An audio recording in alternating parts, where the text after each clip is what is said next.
메시지 성경 에베소서 4장 2장에서는 성도들이 하나님의 부르심에 합당하게 살아가야 한다는 중심 메시지를 담고 있습니다. 에베소서 4장은 우리가 겸손과 온유, 오래 참음으로 서로 사랑하며 하나됨을 힘써 지키라고 강조합니다. 모든 믿는 자는 한 몸이자 한 성령 안에 있으며 각자가 받은 은사에 따라 공동체를 세우는 사명을 가졌다고 말합니다. 또한 예수님이 선물로 주신 은사들, 즉 사도, 선지자, 복음 전도자, 목사와 교사들은 성도들을 온전하게 하고 교회를 세우기 위한 것임을 알려줍니다. 마지막으로 4장은 우리가 이전의 옛 삶을 버리고 새 사람으로 거듭나 진리 안에서 의와 거룩함으로 살아가야 한다고 도전합니다. 하나됨과 변화를 촉구하는 강력한 메시지를 기억하며 일상 속에서 실천해 보시기 바랍니다. 메시지 성경 에베소서 4장 말씀으로 들어갑니다. 한 주님, 한 믿음, 한 하나님. 이 모든 것을 생각하면서 내가 여러분에게 바라는 것은 다음과 같습니다. 나는 주님을 위해 죄수가 되어 이곳에 갇혀 있지만 여러분은 저 바깥으로 나가 하나님께서 여러분을 부르셔서 걷게 하신 그 길을 걸어가십시오. 아니, 달려가십시오. 나는 여러분 가운데 어느 누구도 팔짱 끼고 가만히 앉아 있기를 바라지 않습니다. 나는 여러분이 엉뚱한 길에서 헤매는 것을 바라지 않습니다. 겸손과 절제로 이 일을 행하십시오. 기분 내킬 때나 처음에만 하지 말고 꾸준히 행하십시오.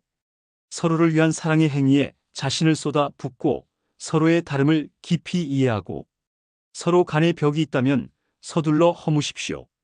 여러분은 모두 같은 길, 같은 방향으로 나아감으로써 내적으로나 외적으로 하나가 되도록 부름받았습니다. 여러분은 한 주님, 한 믿음, 한 세례, 한 하나님 아버지를 모시고 있습니다. 이 하나님은 만물을 다스리시고 만물을 통해 일하시며 만물 안에 계십니다. 여러분의 존재와 생각과 행위에는 이러한 하나됨이 속속들이 배어 있습니다. 그렇다고 해서 여러분이 다 똑같은 것을 보고 말하고 행해야 한다는 의미는 아닙니다. 우리는 저마다 그리스도의 은혜에 따라 각자에게 알맞은 선물을 받았습니다. 다음은 그것을 두고 말한 본문입니다. 그분께서 높은 산으로 올라가셔서 원수를 사로잡아 전리품을 취하시고 그 모든 것을 사람들에게 선물로 나눠주셨다. 높은 데로 올라가신 분께서 또한 땅의 골짜기로 내려오셨다는 것은 사실이지 않습니까? 낮은 데로 내려오신 분은 다시 가장 높은 하늘로 올라가신 그분이십니다. 그분은 위에서나 아래서나 선물을 나눠주시고 하늘을 자신의 선물로 가득 채우시며 땅도 자신의 선물로 가득 채우셨습니다. 그분은 사도, 예언자, 복음 전도자, 목사 교사의 은사를 선물로 나눠주셨습니다. 그것은 그리스도를 따르는 사람들을 숙련된 봉사의 일을 하도록 훈련시켜 그리스도의 몸인 교회 안에서 일하게 하시려는 것입니다.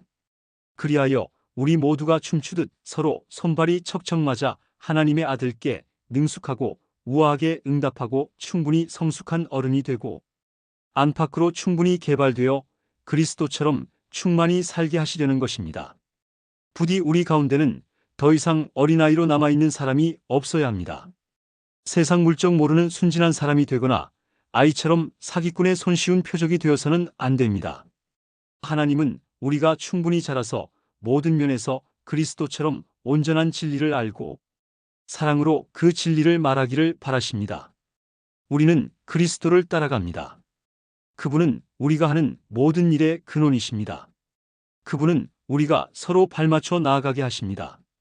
그분의 숨과 피가 우리에게 흘러 영양을 공급하면 우리는 하나님 안에서 건강하게 자라고 사랑 안에서 강해질 것입니다. 낡은 생활 방식을 버리십시오. 그러므로 나는 힘주어 말합니다. 하나님께서도 내 말을 지지하십니다. 아무 생각이나 분별 없이 사는 대중들을 따라가지 마십시오. 그들은 너무나 오랫동안 하나님과 관계 맺기를 거부한 나머지 하나님은 물론이고 현실에 대해서도 감각을 잃어버린 자들입니다. 그들은 똑바로 생각할 줄 모릅니다. 감각을 잃어버린 그들은 성에 집착하고 온갖 종류의 변태 행위에 중독되어 있습니다. 그런 삶은 여러분에게 어울리지 않습니다. 여러분은 그리스도를 배웠습니다. 우리가 예수 안에서 배운 것처럼 여러분도 그분께 세심한 주의를 기울였고 진리 안에서 제대로 교육받았습니다. 따라서 우리에게는 못 배워서 그랬다는 핑계가 통하지 않으니 저 낡은 생활 방식과 관련된 모든 것 말 그대로 모든 것을 버리십시오. 그것은 속속들이 썩었으니 내다 버리십시오. 그 대신 전혀 새로운 생활 방식을 입으십시오. 하나님께서 그분의 성품을 여러분 안에 정확하게 재현해내시는 것 같이 하나님께서 만들어주신 생활 안에서부터 새로워진 생활을 몸에 익히고 그 생활이 여러분의 행위에 배어들게 하십시오. 덧붙여 말씀드립니다. 더 이상 거짓과 가식이 있어서는 안 됩니다. 이웃에게 진실을 말하십시오. 우리는 너나 없이 그리스도의 몸 안에서 서로 연결되어 있기 때문입니다. 다른 사람에게 거짓말하는 것은 결국 자신에게 거짓말하는 것입니다. 화가 나면 화를 내십시오. 화내는 것 자체는 괜찮습니다. 그러나 화를 연료로 삼아 복수심을 불태워서는 안 될 일입니다. 화난 채로 오래 있지 마십시오. 화난 채로 잠자리에 들지 마십시오. 마귀에게 거점을 내주어서는 안 됩니다. 도둑질로 생계를 꾸렸습니까? 더 이상은 그렇게 살지 마십시오. 정당한 일로 돈을 벌어서 일할 수 없는 다른 사람들을 도우십시오. 여러분의 말하는 습관을 살피십시오. 여러분의 입에서 불쾌하고 더러운 말이 나오지 않게 하십시오.